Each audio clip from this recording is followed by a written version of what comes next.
கர்த்தருடைய பரிசுத்த நாமத்திற்கு ஸ்தோத்திரம். இன்னைக்கு நம்ம சங்கீதம் 89வது அதிகாரம் 46வது வசனத்திலிருந்து 49 வரை தியானிக்கிறோம். 46 to 49 ஜெபத்தோடு இந்த செய்திகளை கற்றுள்ளோம். எந்தன் கான்மலையானவரே, என்னை காக்கும் தெய்வம் நீரே.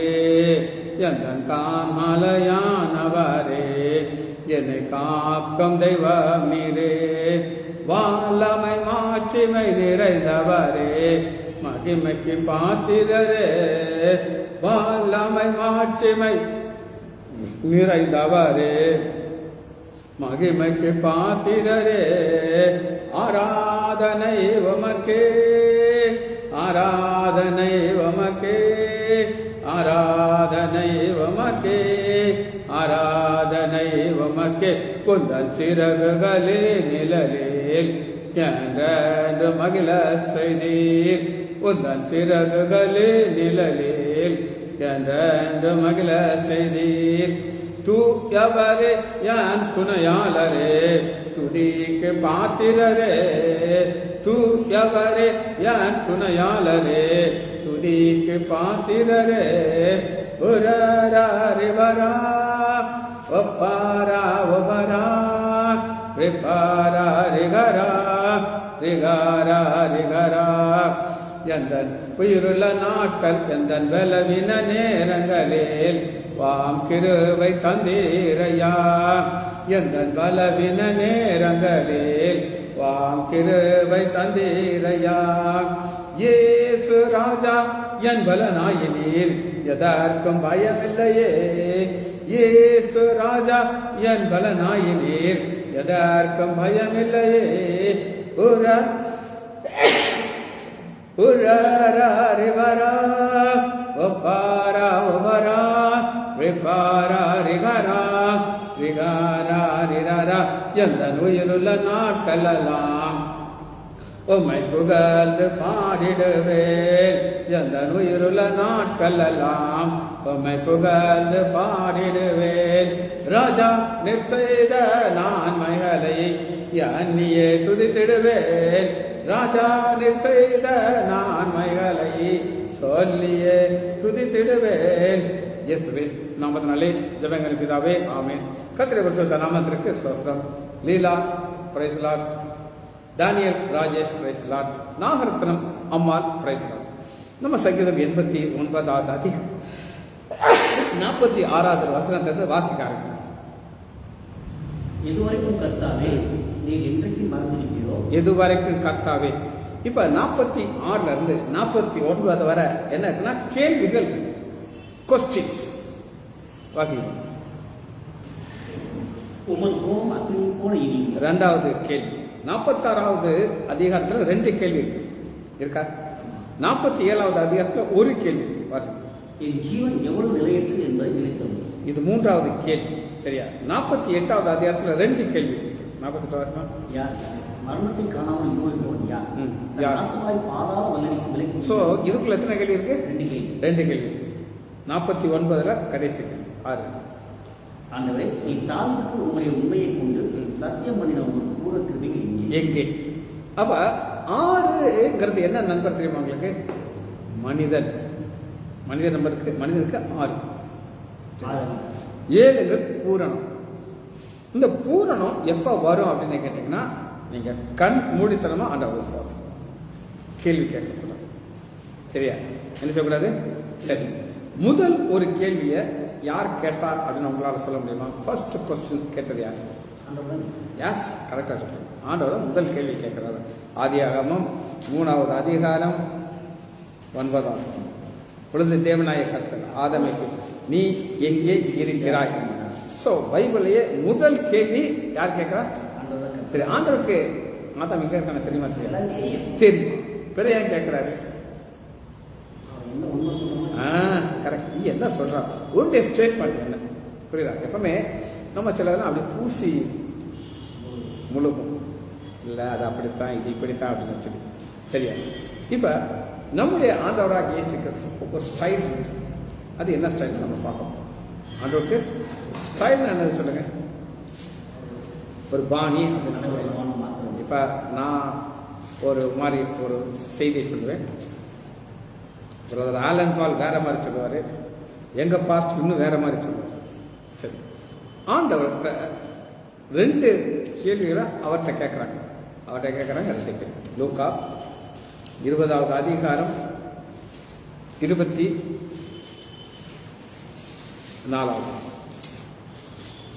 ஒரு பணத்தை எனக்கு காண்பி, இதிலிருந்து சொருபமும் மேலிருக்கும் யாவை என்று கேட்டார். அதற்கு அவர்கள் இப்ப என்ன அப்படின்னு நான் சொல்றேன். இப்ப 20வது வசனத்திலிருந்து நீங்க வாசிச்சு பார்த்தீங்கன்னா, ஒரு கூட்டத்தார் நம்முடைய ஆண்டவராக இயேசு கிறிஸ்ட பேச்சிலே குற்றம் கண்டுபிடிக்கும்படி. அது எனக்கு பேச்சிலே குற்றம் கண்டுபிடிக்கிறா என்னது? அப்படி கிடையாது. பேச்சில் நீங்க ஒன்று விட்டுட்டீங்கன்னா, இப்போ இவரை பார்த்துக்கிட்டே இருக்காங்க, இவர் பர்ஃபெக்டாக இருக்காரு, இவர்கிட்ட எந்த தப்பும் கண்டுபிடிக்க முடியல, இவர் யார்கிட்ட பார்க்குறாரு, எப்படி பேசுறாரு, எல்லாத்துக்குமே பர்ஃபெக்டாக இருக்காரு.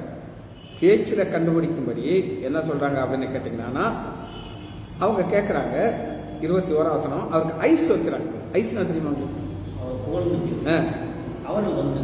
போதகரே. ஃபர்ஸ்ட் போதகர். போதகர் என்ன அர்த்தம்? டீச்சர். ஆமா, அவர் போதகர். நான் போதகர் தான் அவர் சொல்றாரு. வாசி. நீங்க எப்படி பேசுறீங்க? ஏன்னா ஒரு சிலர்லாம் படன்னு பேசிட்டு வார்த்தையை விட்டுருவாங்க, அப்புறம் ஒன்றும் செய்ய முடியாது. நிதானமாய் பேசி உபதேசிக்கிறோம், முகத்தாட்சியம் இல்லாமல் தேவனுடைய மார்க்கத்தை சத்தியமாய் போகிறீர்கள் என்று அறிந்திருக்கிறோம். இங்கதான் சிக்கல். ஒரு கொக்கி வைக்கிறாங்க. என்ன கொக்கி வைக்கிறாங்க? ராயனுக்கு வரி கொடுக்கிறது நியாயமோ அல்லவோ? இப்ப இவர் மட்டும் ராயனுக்கு வரி கொடுக்க கூடாதுன்னு சொல்லிட்டா, ராயனுக்கு விரோதமாக வரி கொடுக்க கூடாதுன்னு சொல்லிட்டாரு. அதனால நாங்க என்ன செய்ய போறோம்? இவரை ராயன்கிட்ட போய் சொல்லி உழுதி வச்சிருவாங்க. அப்ப அவர் என்ன அழகா அதை ஹேண்டில் பண்றாரு அப்படின்னு கேட்டீங்கன்னா, அவருடைய தந்திரத்தை அவர் அறிந்து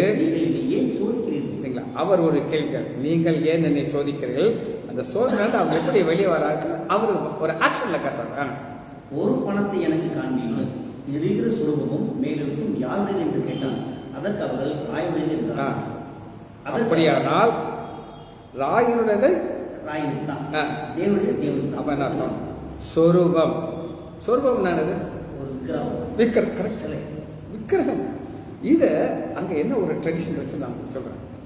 இப்ப இந்த சொரூபம் எங்க வரக்கூடாது? தேவாலயத்தில். நல்லா காசுக்காரர்கள் நான் வெளியில் உட்காந்துங்க. அவங்க என்ன வேலை அப்படின்னு கேட்டீங்கன்னா, நீங்க இந்த 100 ரூபாய்க்கு ஒருத்தா ஒரு காயினை கொடுக்குறீங்க, அதுல என்ன இருக்கும்? சொரூபம் இருக்கும். அந்த 100 ரூபாய்க்குள்ள வாங்கிட்டு அவன் என்ன சொன்னா 95 ரூபாய்க்குள்ள தான் கொடுப்பான். 5 பைசா கமிஷன். இப்போ இவங்க என்ன செய்யணும்? 100 ரூபான்னு ஆண்டவர்கிட்ட நேர்ந்துக்கிட்டாச்சுன்னா 105 ரூபா எவ்வளோ கொடுக்கணும்? இப்போ 105 கொடுத்தா அவங்க என்ன செய்வாங்கன்னா டெம்பிள் காயின் ஒன்று இருக்கும். டெம்பிள் காயின் என்னது? அந்த டோக்கன். அது அது அவங்க பிரிண்ட் பண்ணுது. ஆனால் அது என்ன இருக்காது? சொருவர். இதை கொண்டு எங்கே போட்டுக்கலாம்? இதான் நடந்துகிட்டு இருக்கு. இப்போ என்ன சொல்றாங்கன்னா, தேவனுடையது தேவனுக்கு. இப்போ தேவனுடையதுனா என்ன சொல்லுங்க பார்ப்போம்? ஆத்துமா. என்னது? ஆத்துமாவை யார்ட்ட கொடு? ஆனால் காசை யார்ட்ட கொடுக்குது? ஆமா. இப்ப ராயன்ட்ட போய் என்ன சொல்ல முடியாது? காசு கொடுக்காதன்னு சொல்ல முடியாது. என்ன கொடுக்கல, கொடுன்னு சொல்லிட்டாரு. சரி, அடுத்து பாருங்க. அவர்கள் அவரை ஜனங்களுக்கு முன்பாக பேச்சில் இவர் மட்டும் ஒரு வார்த்தை கொடுக்க கூடாதுன்றதானே அரசு எழுதி வச்சிருப்பாங்க. சரி, அடுத்து பாருங்க 28. இவங்க 27 உயிர்த்தெழுதல் இல்லை என்று சாதிக்கிற சதிசை. அடுத்த கூட்டம் வர்றாங்க. இவங்கள்ட்ட என்ன பிரச்சனைனா உயிர்த்தெழுதல் இல்லைங்கிறாங்க. இப்போ நம்ம வாழ்க்கை ஃபுல்லாக உயிர்த்தெழுதெல்லாம் அடிப்படையாக இருக்கு. நமக்கு மறிக்கிறோம், ஒரு சரீரம் நமக்கு கிடைக்கும், பரலோகத்துக்கு போகிறோம், பரதேசில் நம்ம இருப்போம், ஆண்டவர் நம்மளை அழைத்து கொண்டு அவரோடு கூட வைக்க போகிறோம். சரீரமா ஆத்மாவா? ஆத்மா. அதெல்லாம் உயிர்த்தெழுதுக்கு அப்புறம். ஆனால் இவங்க என்ன செய்றாங்க? அதே இல்லை. ஸோ அதனால் அவங்க என்ன சொல்கிறாங்க, ஒரு கற்பனை கதை. ஒரு ஆள் இருக்காரு, ஒருத்தனை கல்யாணம் பண்ணி சேர்த்து போயிட்டான். அவன் தம்பியை கட்டான். ஆனால் பைபிள் இருக்கு, அவனும் சேர்த்து போயிட்டான். இப்படியே போய் போய் போய் போய் எத்தனை பேர்? 7 பேர். 7 பேர் நினைச்சிட்டாங்க, சேர்த்து போயிட்டாங்க. இப்ப உயிர்த்தெழுதல்ல இவன் யாருக்கு பொண்டாட்டியா இருப்பான்? யாருக்கு? ஆமா. இப்ப ஆண்டவர் அது எப்படி அழகா சொல்றாரு அப்படின்னு கேட்டீங்கன்னா, 37 பிறகு. அன்றி மருத்துவர் எழுந்திருப்பார்கள் என்பதை மோசையும் முற்றியை பற்றிய வாசகத்தில் காண்பித்திருக்கிறார். எப்படி என்றால் கர்த்தரை ஆபிரகாமின் தேவன் என்றும் ஈசாக்கின் தேவன் என்றும் யாக்கோபின் தேவன் என்றும் சொல்லியிருக்கிறார். ஆண்டவர் யாருங்க? ஆபிரகாம். ஆபிரகாம் மரித்து உயிரோடு இருக்கார், ஈசாக்கு மரித்து உயிரோடு இருக்கார், யாக்கோபு மரித்து என்று சொல்லியிருக்கிறார். அவர் மருத்துவரின் தேவரா இல்லாமல் ஜீவன். அப்ப ஜீவனுள்ளவருக்கு தேவனா இருந்தார்னா என்ன அர்த்தம் அப்படின்னு கேட்டீங்கன்னா, உயிர்த்தெழுதல் உண்டு. அந்த உயிர்த்தெழுதல் எப்படி இருப்பாங்கன்னா தேவனுடைய பிள்ளைகளா இருப்பாங்க. எப்படி இருப்பாங்க? இல்லை என்னன்றதை நான் உங்களுக்கு சொல்றேன். இது ஒரு பெரிய சாட்சியை சொல்றேன். நான் கண்டவங்க சாட்சியம் சொல்ல மாட்டேன். அவர் பேர் ஆபிரகாம் ராஜபாண்டியன், ஆன்லைன் ப்ரேயர் பண்ணுறவர். அவர் ஊழியத்துக்கு வர்றதுக்கு கொஞ்சம் யோசிச்சுருக்காரு. அப்போ மனைவி ரட்சிக்கப்படலை. ஆண்டவர்கிட்ட சொல்லியிருக்காரு, ஆண்டவரே என் மனைவி ரட்சிக்கப்பட்டால் தான் நாங்கள் 2 பேரும் இந்த ஊழியத்தை ஆன்லைன் ப்ரேயர் நடத்த முடியும். ஆனால் சொல்லி ஒரு வார்த்தை அந்த அம்மா ரட்சிக்கப்பட்டது. இவர் இந்த ஈசிஜெல்லாம் படுத்திருக்காரு. படுத்துக்கும்போது அப்படியே அவர் பாடியை ஆண்டவருக்கு வச்சுட்டு அவர் சரீரத்தை படுறது கொண்டு போய் பல இடத்த பார்த்துக்கிட்டே காட்டிட்டு இருக்காரு. அதில் அநேக கிரீடங்கள் தூங்கிக்கிட்டு இருக்காங்க. அந்த கிரீடத்தில் இவர் கேட்குறாரா, என்னுடைய கிரீடம் எது அப்படின்னு சொல்லி. அவர் சொல்கிறாரா, இந்த கிரீடம் உனக்கு கிடையாதுப்பா, நீ இந்த ஓட்டத்தை நீ ஓட ஓட ஓட உனக்கு ஸ்பெஷல் கிரீடம் கிடைக்கும், இதுதான் என்னன்னு சொல்ல முடியாது. ஏன்னா நீ எந்த அளவுக்கு உண்மையாக இருக்க. அப்புறம் இவர் கேட்டிருக்காரு, என் மனைவியினுடைய கிரீடம் என்ன அப்படின்னு கேட்டிருக்காரு. வரையா இங்கே வந்தாச்சுன்னா புருஷன் பொண்டாட்டி தான் கிடையாது, எல்லாரும் எப்படி இருக்கும்? ஒன்று போல இருக்கும் அப்படின்றது அவருக்கு காரணம். ஏற்ற சொல்ல தெரியாது, அதாங்க சொல்றாங்க. அப்ப மரித்தோரின் தேவனா இராமல் ஜீவன் உள்ளவர். இப்ப யார் யாரெல்லாம் ஜீவ நித்திய ஜீவன், இந்த ஜீவனை நீங்க எப்படி புரிஞ்சுக்கணும்? நித்திய ஜீவன். இந்த கேள்வியை கட்ட உடனே அவங்க இவனுக்கும் மூக்க அறுத்துட்டாரு. சரியா? அடுத்து வேற ஒருத்தர் கேள்வி கேட்க துணியவில்லை. இப்ப 41வது வருஷத்துல அவர் ஒரு கேள்வியை கேட்கணும். யார் கேட்கிறா? ஆண்டவர் ஒரு கேள்வி கேட்க. அதுக்கு என்ன சொல்லி பார்ப்போம். கிறிஸ்து தாவீதின் குமாரன் என்று எப்படி சொல்கிறீர்கள்? நான் உங்களுடைய சத்துருக்களை உமக்கு பாதவழியாக ஒரு வரைக்கும் நீர் என்னுடைய வலதுவாசல் உட்காரும் என்று கர்த்தர் என் ஆண்டவரே சொன்னார் என்று. இது எங்க இருக்குன்னு யாராவது சொல்லுங்க பார்ப்போம். சங்கீதம் 110. சங்கீதம் 110 எடுத்துக்கோங்க பார்ப்போம். சங்கீதம் 110 எடுத்துக்கோங்க.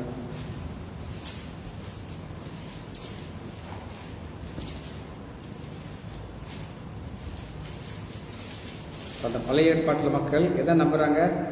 சங்கீதத்தை 100% நம்புறாங்க. புரியுதா? வாசிக்குமா? 1. கர்த்தர் என் ஆண்டவரை நோக்கி, நான் சத்துருக்களை உமக்கு பாதவழியாக போடும் வரைக்கும் நீருடைய வலதுவாசல் உட்காரும் என்றார். இதுல இந்த கர்த்தர் அப்படின்னு கேபிட்டல் போட்டு பார்த்தீங்களா, அது இயேசு கிறிஸ்து. என் ஆண்டவரை நோக்கி, குமாரன் பிதாவை நோக்கி ஒரு ரிக்வெஸ்ட் வைக்கிறார். என்ன சொல்றாருன்னா, சத்துருங்கிற சாத்தான நான் பாதபடின்னு என்ன சொல்லுங்க பார்ப்போம். ஜெயிக்கிறது. எப்படி ஜெயிக்கிறாரு? சிலுவையில மரிக்கிறார். எப்படி மரிக்கிறாரு? நம்முடைய பாவங்களை அவர் மேல வந்து மரிக்கிறார். அப்புறம் அவர் என்ன செய்வார்? வலது பசங்க உட்கார்ந்து இந்த வசனத்தை சொல்லிட்டு இதுக்கு நீ என்ன சொல்ற அப்படின்னு கேட்க. அவ ஆண்டவர் கேட்கிறாரு, இது யாரை பத்தி சொல்றாங்கன்னு சொல்றாங்க. இப்ப பாருங்க, இந்த வசனம் காமிச்சல 20வது அதிகாரம் 43வது வசனம். கர்த்தர் என் ஆண்டவரே சொன்னார் என்று தாவீது தானே சங்கீத புத்தகத்தில் சொல்லியிருக்கானே. தாவீது அவரை ஆண்டவர் என்று சொல்லியிருக்கார். அவனுக்கு அவர் குமாரனாய் இருப்பது எப்படி என்று. சரிங்களா? ஆண்டவருடைய குமாரனாகிய இயேசு கிறிஸ்து நான்.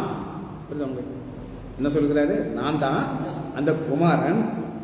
தாவீது என்ன சொல்கிறார்? குமாரன்கிறார். புரியுது உங்களுக்கு? ஆசைங்க. பின்பு ஜனங்களோடும் கேட்கையில் அவர் தம்முடைய சீஷரை நோக்கி, நீண்ட அங்கிகளை தரித்துக் கொண்டு திரியவும் சந்தைகளில் வந்தனங்களை அடையவும். இவங்கெல்லாம் இதெல்லாம் வேலையை பார்த்துட்டு இருக்காங்க. அவங்க என்ன ஏற்றுக்கொள்ளலை? இயேசு தான் தேவனுடைய குமாரன் சொல்லி ஏற்றுக்கொள்ள. சரி, இப்போ உங்களுக்கு இயேசுடைய ஸ்டைலை உங்களுக்கு காமிச்சோம். இப்போ 46வது வசனத்தில் முதல் கேள்வியை பார்க்கணும். சங்கீதம் 89:46 ஃபர்ஸ்ட் கொஸ்டின். எதுவரைக்கும் கர்த்தாவே நீர் என்றென்றைக்கு மறந்திருக்கிறோம். சரி, போதும். ஃபர்ஸ்ட் கொஸ்டின், எது வரைக்கும் கர்த்தாவே நீர் என்றென்றைக்கு மறந்திருக்கிறோம். இதுக்கு எங்க பதில்? ஏன் மறைந்திருக்கிறார்கள் பதில் நம்ம பார்க்க போறோம். சங்கீதம் 13:1 தான் ஆன்சர் கேட்கும். பைபிள்ல இருந்து நம்ம பார்ப்போம். சங்கீதம் 13:1. கர்த்தாவே எதுவரைக்கும் மறைந்திருக்கிறேன் மறந்திருப்பேர். எதுவரைக்கும் உங்களுடைய முகத்தை எனக்கு மறைப்பேன். ஸோ மறைந்திருக்கிறதும் மறைத்திருக்கிறதும் ரெண்டுமே ஒண்ணுதான். என் இதயத்திலே சஞ்சலத்தை நித்தம் வைத்து. அப்ப இருதயத்துல என்ன இருக்குது? சஞ்சலம். என்ன இல்லை? விசுவாசம் இல்லை. ஏமா ஆண்டவர் மேல விசுவாசம் இருந்தாங்கன்னா என்ன வராது? சஞ்சலம் வராது. அடுத்தது, என் ஆத்மாவை ஆலோசனை பண்ணி கொண்டிருப்பேன்.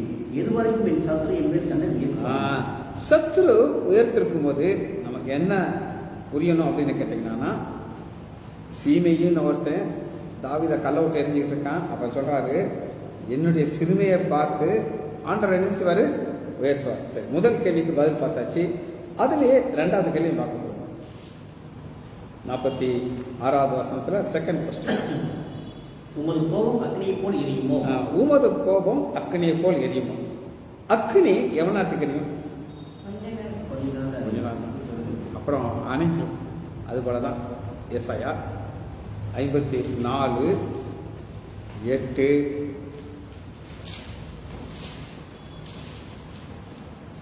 54வது அதிகாரம் 8வது.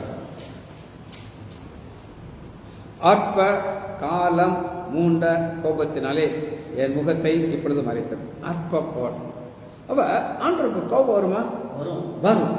அந்த கோபத்தினால அவர் தன்னுடைய முகத்தை அனுசுறாரு, மறைக்கிறாரு. அப்புறம் இமைப்பொழுது உனக்கு மறைக்கும். இமைப்பொழுது என்னதுங்க?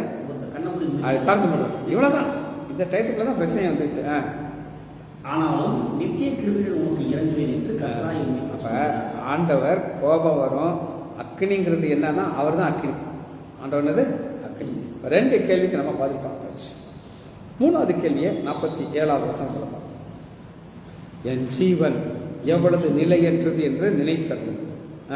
மனுபுத்திரர் யாவரையும் வீணாக சிருஷ்டிக்க வேண்டியது என்ன? வீணாக சிருஷ்டிக்க வேண்டியது என்ன? இந்த நிலையற்றது அப்படின்னா என்ன அப்படின்னு கேட்டீங்கன்னா, சங்கீதம் 39:4 39:4 பதில பார்த்தோம். கர்த்தர் நான் எவ்வளவாய் நிலைவற்றென்று உணரும்படி என் நாட்களின் அளவு இவ்வளவு என்பதை. இப்ப நம்ம என்ன நினைத்து கொண்டிருப்போம் அப்படின்னு கேட்டீங்கன்னா, நம்ம மறிக்க மாட்டோம். நமக்கு மரணமே வராதுன்னு நம்ம நினைத்துக்கிட்டு இருப்போம். ஆனால் வேதம் என்ன சொல்றது? நிலை அற்றவர். நிலையற்றவன் என்ன சொல்லுங்க? இந்த நாசில இருக்கிற சுவாசம் எப்ப நம்மளை விட்டு போகும் நமக்கு தெரியாது. ஒரு நடந்த சம்பவத்தை சொல்றேன். ஒரு கலெக்டர், அவரு சென்னையில் ஷெட்யூல் போட்டிருக்காரு. நாளைக்கு காலையில் எத்தனை மணிக்கு என்ன ஒர்க்கு, நம்ம மீட் பண்ணுறது எல்லாத்துக்கும். காலையில் பார்த்தா டெத்தாக இருக்காரு. அவர் ஆஸ்பத்திரி கொண்டு போனால் அங்கே அவர் இறந்து 4 மணி நேரம் ஆயிடுச்சு அப்படின்னாங்க. அப்போ என்னாச்சு? அவர் நைட்டில் இந்த ஷெட்யூல் போடும்போது அவருக்கு தெரியாது நாசில சுவாசம் நைட்டே. அதைத்தான் சொல்றாரு, நான் உணர்படி என் நாட்களின் அளவையும் இவ்வளவு என்பது எனக்கு தெரியும். 5 இதோ என் நாட்களில் 4 விரக்கடை அளவு. என் ஆயுசு ஒரு பார்வைக்கு இல்லாத இருக்கிறது. எந்த மனுஷனும் மாயை என்பது நிச்சயம். எந்த மனுஷனும் மாயை. மாயைங்கிறது என்னன்னா, இருக்கிறது மாதிரி இருக்கும். நானும் என் மனைவியும் டிஸ்கஸ் பண்ணிட்டு இருக்கோம். எங்கள் அப்பாவை பற்றி பேசிட்டு. எங்கள் அப்பா அந்த ஊருக்கு வரும்போது ஒரு சைக்கிளோட வந்தார். இப்போ இந்த ஆஸ்பத்திரியில் யார் பேர் இருக்குது? அவர் பேர். எங்கள் பேர் யாருன்னு நிறைய தெரியாது. புரியுது உங்களுக்கு? அப்பா மறிச்சிட்டாரு, அதனால பேர். எங்கள் அம்மா அப்படி என் மேலே அன்பா இருக்கும். என் தம்பிக்கு ரொம்ப கோபம் வரும். நீ அம்மா வயசு வச்சு நிறைய சுத்து ஓம்பரை எழுதி வச்சுட்டாங்களா, உனக்கு கேட்கலாம் தெரியாது. ஆனால் அம்மா அனுப்பிச்சிட்டாங்க. ஆமாம். இப்போ எங்கள் அம்மா இருக்காங்களா? இல்லை. அப்போ இதெல்லாம் எவ்வளோ நாளைக்கு தான் வளர்த்துக்கணும்னா, இனி எங்கள் பேர பிள்ளைகள்லாம் எங்கள் அம்மா அப்பாவை நினைப்பாங்களா? நினைக்க மாட்டேன். அவங்களுக்கு கலர் இருந்ததே தெரியாது. யோபு இதை என்ன சொல்றாருன்னா பார்த்துட்டு அடுத்த வருஷம் யோபு 7வது அதிகாரம் 7வது ஆயுசு யோபு எப்படி பார்க்குறாரு அப்படின்னு கேட்டேன். யோபு 7:7 என் பிராணன் காற்றை போல் இருக்கிறது என்றும் என் கண்கள் இனி நன்மையை காணப்போகுதுன்னு அறிவு. என் காற்றுன்னா என்னதுமா? கண்ணுக்கு தெரியாது. கரெக்ட். நம்மளால பார்க்க முடியாது, உணர முடியும். ஃபேன் போட்டிருக்கோம், அது சுத்தம் இங்கே தான் இருக்குது, நம்மளால் உணர முடியும். சரி, 3வது கேள்வி நம்ம பார்த்தாச்சு. 4வது கேள்வியை பார்க்க போயிடும். அது 48வது வசனத்தில் இருக்கு. மரணத்தை காணாமல் உயிரோடு இருப்பவன் யார்? இங்க 2 கேள்வி இருக்கு. இந்த பதில பார்க்கலாம். மரணத்தை காணாமல் உயிரோடு இருக்கிறவன் யார்? சரி, இதற்கு பதில் ஆண்டவராக இயேசு ஆன்சர் சொல்றார். மரணத்தை காணாமல் இருக்க ஒரு கூட்டத்தை அவர் சொல்றார். யோவான் 8:51 ஆண்டவர் சொல்கிற ஒரு ஆன்சர் இது. 8:51 ஒருவன் என் வார்த்தையை கை கொண்டான் அவன் என்றென்றைக்கும் மரணத்தை காண்பதில்லை என்று மெய்யாகவே மெய்யாக நான் சொல்றேன். வார்த்தையை கை கொண்டால்ங்கிறது என்ன அப்படின்னு கேட்டீங்கன்னா, இன்னைக்கு காலையில் நான் ஒரு மெசேஜ் போட்டேன். நீங்கள் கேட்க மாட்டேன். அது என்னன்னா, நான் இன்னைக்கு அங்கேருந்து கிளம்பி வர வேண்டியதாக இருந்துச்சு. இந்த நோட்ஸை நான் கொண்டு போகல. நோட்ஸை ஸோ நான் இந்த பிள்ளைகிட்ட சொன்னேன், நான் ஒரு காலையில் மெசேஜ் கொடுத்துட்டு அங்கேருந்து கிளம்பி வந்துட்டேன். அப்போ நைட்டில் உட்காந்து ஆண்டவர் எனக்கு ஒரு வசனத்தை கொடுத்தார். இங்கே சங்கீதம் 89 நாமத்தை குறித்து. அந்த நாமத்தில் நிறைய விளக்கங்களை நான் கொடுத்துருக்கேன். நிறைய அதில் என்ன ஒரு விளக்கம் அப்படின்னு கேட்டிங்கன்னா, ரிலேஷன்ஷிப். இப்போ ஆண்டவர் ஆதாம் அவர் சாயலை உண்டாக்குறார். சாயல உண்டாக்கிட்டார். அப்புறம் அவர் நாசி வந்து சுவாசத்தை கொடுக்குறார். இது மிருகங்களுக்கெல்லாம் கொடுக்குறாரு. ஏன் இதை கொடுக்குறாரு அப்படின்னு கேட்டிங்கன்னா, நீ என்னைய பார்க்கணும், என்னுடைய கட்டளையை கைக்குள்ள நான் உனக்கு ஒரே ஒரு டெஸ்ட் தான், நன்மை தீமை அறிய தகுந்த நீ புசிக்கக்கூடாது. இப்போ அடுத்த ஆண்டவர் அதோட உடலை டெஸ்ட்டுக்கு அடுத்த ஒரு உறவை காட்டுறோம். இந்த உறவு பேர் என்ன, யாராவது சொல்லுங்க பார்க்கணும். சும்மா இருந்தாரு, ஏவலை கொடுத்தாரு. ஒரு டெஸ்ட் வைப்பார்ல. நீங்கள் தான் ஏதாவது பரிச்சை இருக்கீங்களா? நிறைய பரிச்சை நாங்கள் எழுதியிருக்கிறோம். கூட என் தம்பி சொல்கிறோம். அப்போ ஒரு டெஸ்ட்டு அவங்க இதில் வந்துச்சான், மெடிக்கலில் படிக்கும்போது. அன்னைக்கு அவங்க வாத்தியார் அதை செத்து போயிட்டாங்க. உடனே அதை கேன்சல் ஆகிடுச்சான். அவங்களுக்கு அன்னைக்கு கிடைச்ச சந்தோஷம்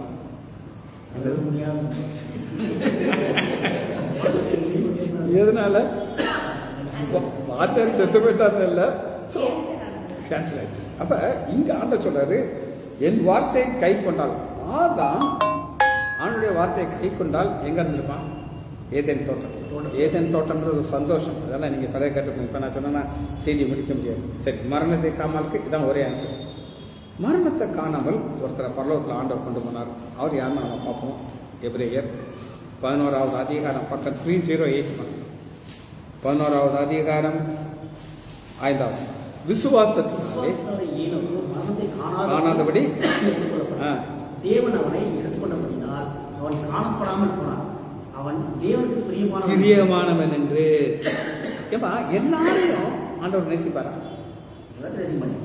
வித்தியாசம் சொல்வார். ஒரு சிலருக்கு அதிக கிருபையை கொடுப்பாரு, ஒரு சிலருக்கு அதிகமான ஆசீர்வாதத்தை கொடுப்பாரு. இருக்காது, அதெல்லாம் அவர்கிட்ட தான் போய் கேட்கணும். சரி, இதுக்கு ஆன்சர் பார்த்தாச்சு. 5வதாக நம்ம பார்க்கிறோம் 42 செகண்ட் பார்ட். தன் ஆத்மாவை பாதாள வல்லடிக்கு விலக்கி பாதாள வல்லடிக்கு மீட்கிறோம். இது யார் அப்படின்னு நம்ம பார்க்கணும். சங்கீதம் 49:9 பாதாள வல்லடி. அவர்கள் ஆத்தும மீட்பு மிகவும் அருமையாக இருக்கும். அது ஒருபோதும் முடியாது. ஆத்தும மீட்பு, இந்த ஆத்மாவை மீட்க வேண்டியது. அதை நம்ம மீட்கிறதுனா நான் சொல்றேன். அடகு அடகு வச்சா தான் அது மீட்க முடியும். ஒரு அண்டவை நீங்கள் கடையில் வாங்கலாம், கிடைக்குமா கிடைக்காதா? அது காசு கொடுத்து வாங்கணும். ஆனால் ஒரு அண்டாவை அடகு வச்சு சேர்த்துட்டு திரும்ப கொடுக்கும்போது வட்டியை கொடுத்து தான் மீட்க முடியும். அதுபோல் 8வது எவ்விதத்தாலும் அவனை மீட்டுக் கொள்வது அவன் நிமித்தம் மீட்கும் பொருளை. மீட்கும் பொருள் இருக்கு. அது என்னது மீட்கும் பொருள்னா, எபேசியர் 1வது அதிகாரம் 7வது வசனத்தில் மீட்கும் பொருள் இயேசு கிறிஸ்துவின் ரத்தம். இயேசு கிறிஸ்துவின் ரத்தம்னா மீட்கும் பொருள். அந்த மீட்கும் பொருளை கொடுத்து தான் ஒருத்தருடைய ஆத்மாவை மீட்க வேண்டும். சரி, 5 குறிப்புகள் நம்ம பார்த்தாச்சு. 6வது கேள்வி நம்ம பார்க்க போகிறோம். அது என்னன்னா 49வது வசனம். உண்மையை கொண்டு எங்கே? கடைசியாக ஒரு கேள்வியோட முடிக்கிறார். ஏன்னா இது எல்லாமே தாவீதை வச்சு தான் இருக்கு. அப்படிதானே? அது வச்சு தான் இருக்கு. தாவீதுக்கு ஆண்டவர் ஒரு சிக்ஷையை கொடுக்குறாரு. ஏன் சிக்ஷையை கொடுக்குறாருன்னு சொல்லி நம்ம போன தடவை ஃபுல்லாக பார்த்தாச்சு. இப்போ நான் சொன்னேன்னா உங்களுக்கு வேலை நடக்காது. சரி, இன்னும் ஒரு கேள்வி உங்களுக்கு நான் காட்டுறேன். சங்கீதம் 77:9. அடுத்த ஒரு கேள்வி, கேள்விக்கு கேள்வி. 77வது அதிகாரம் 9. தேவன் இரக்கம் செய்ய மறந்தாரோ? கோபத்தாலே தமது உருக்கமான இரக்கங்களை அடைத்துக் கொண்டாரோ என்றேன். இதுல ஒரு கேள்வி இருக்குது. இந்த கேள்விக்கு பதில் ஆர்காசம் தர பொழுது நான் இது ஏன் பலவீனம்? பலவீனம் என்னதுமா? நம்ம வீக்னஸ். ஒரு நீங்கள் லாங்குவேஜை டிரான்ஸ்லேஷன் தான் சொல்றேன். பலவீனங்கிறதுனா எல்லாம் ஸ்மூத்தாக போயிட்டு இருக்கிறவரை பிரச்சனை இல்லாமல் போயிட்டு இருக்கும். ஒரு பிரச்சனை வந்துருச்சா ஏன் ஆண்டவரை இருந்துச்சு கேள்வி கேட்கும். இந்த கேள்வி கேட்கறதுக்கு காரணம் அவருடைய பலவீனம். புரியுதா? ஆனாலும் உன்னதமானவருடைய வலது கரத்தில் உள்ள வருஷங்கள் நினைவு. உன்னதமானவருடைய வலது கரத்தில் உள்ள வருஷங்கள், ஆண்டவர் ரைட் ஹேண்டில் வருஷங்களை வச்சிருக்கிறார். அதை யாருக்கு கொடுப்பார் அப்படின்னு நீங்கள் கேட்டிங்கன்னா, யார் யாரெல்லாம் அவருக்கு பிரயோஜனமாக இருக்காங்களோ, யாருக்கு எஸ் சும்மாச்சுக்கெல்லாம் அவர் யாரையுமே வச்சிருக்க மாட்டார். இப்போ ஒரு ஆஃபீஸ் இருக்கு, நீலாமல் நான் வேலை பார்த்துட்டு இருந்துச்சு, வயசாயிடுச்சு, என்ன பண்ணீங்க? வீட்டு அந்த அம்மாவில் ஊசி போட முடியுமா முடியாதா? முடியும். ஏன் அனுப்பி விட்டாங்க? அதெல்லாம் கிடையாதுமா. இதுதான் பலவீனங்கிறது. என்னது? இதே இது லீலாமா 18 வயசு போட்டா தான் அனுப்புவாங்க. எஸ், அதெல்லாம் போயிடும். புரியுதா? இப்போ இந்த பலவீனத்தை நான் உங்களுக்கு சொல்லி இந்த செய்தியை முடிக்க போயிடுவேன். என்னுடைய பைபாஸ் சர்ஜரி முடிஞ்சிச்சு. அப்போ புகழேந்தி பாண்டியன் ஒரு டாக்டர், அவர் நல்லா பைபிள் தெரியும். என்கிட்ட ஒரு நாள் வந்தார், உட்காந்துட்டு, ரே நீ ஏன் உயிரோட இருக்க எனக்கு தெரியாது.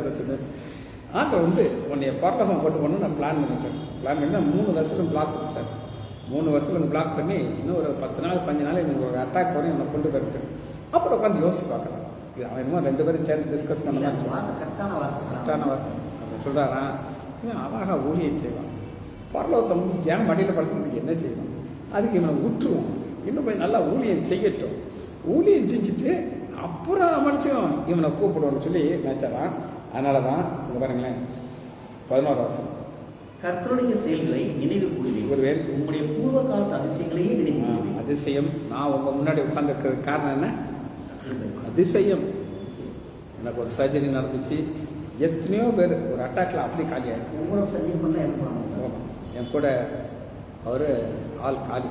எப்படி எங்களுக்கு தெரியும்னா, டாக்டர் ரவுண்ட்ஸ் வரலாம். ரவுண்ட்ஸ் வரலாம். நான் கேட்டேன், ஏன் டாக்டர்? ஐயா, அந்த உங்கள் கூட செஞ்சார். எனக்கு ஃபஸ்ட்டு சர்ஜரி, செகண்ட் சர்ஜரி. அவர் ஐசியூவில் இறந்துட்டாரு. எல்லாம் டாக்டர் அடிக்க போனாங்க. டாக்டர் எஸ்கேப் ஆகி ஓடி போயிட்டார். புரியுது அவங்களுக்கு? அதனால் அடுத்து பாருங்கள், உங்களுடைய கிரியைகளை நான் நினைத்து உங்களுடைய செயலை யோசிப்பேன். ஆண்டவர் நமக்கு ஒரு காரியத்தை செய்ய நம்ம யோசிக்கணும். கடைசியாக ஒரு வசனத்தை வாசித்து நம்ம அதை முடிக்க போகிறோம். நாம் என்ன செய்ய வேண்டும் ஆண்டவருக்காக? இதுதான் நமக்கு லாஸ்ட். ஏசாயா 63வது அதிகாரம் 7வது 63:7. கர்த்தர் எங்களுக்கு செய்தறிந்த எல்லா பக்கதாகவும் அவர் தம்முடைய இறக்கங்களின் படியும் தம்முடைய திரளான தயவுகளின் படியும் இஸ்ரவேல் வம்சத்துக்கு செய்த மகா நன்மைகளுக்காகவும் கர்த்தருடைய கிரியைகளையும் கர்த்தருடைய துதிகளையும் பிரஸ்தாபம். இவ்வளவு வரிசையாக ஒன்றொன்னா சொல்லிட்டு, மகா நன்மை, கர்த்தருடைய கிரியை தக்கதாக கர்த்தருக்கு துதிகளை பிரஸ்தாபம். நீங்கள் எவ்வளோ களவு ஆண்டவரை துதிக்கிறீங்களோ அவர் இன்னும் அதிகமாக உங்களுக்கு கிருபை கொடுத்தார். ஜெபிச்சு முடிப்போமா? மகா இரக்கமும் கிருபையும் உள்ள பிதாவே, துதிக்கிறோம் ஐயா. 6 கேள்விகளை நாங்கள் தியானித்தோம் ஐயா. இந்த கேள்விகள்ங்கிறது பலவீனத்திலே வருகிற காரியம் என்று நாங்கள் தியானித்தோம் ஐயா. எங்களுடைய விசுவாசத்தை துவக்கிறவரும் எங்களுடைய விசுவாசத்தை முடிக்கிறோமாகிய எங்கள் ஆண்டவராகிய இயேசு கிறிஸ்துவையை நோக்கி எங்களுக்கு நியமிக்கப்பட்ட ஓட்டத்திலே நாங்கள் தொடர்ந்து ஓடுவதற்காக நன்றி நினைச்சோம். பிள்ளைகள் ஒவ்வொருவரையும் என் ஆண்டவராகிய இயேசு கிறிஸ்துவின் நாமத்தாலே ஆசீர்வதிக்கிறேன். இயேசுவின் நாமத்தால் ஜெபங்கள் பிதாவே. ஆமேன், ஆமேன், ஆமேன்.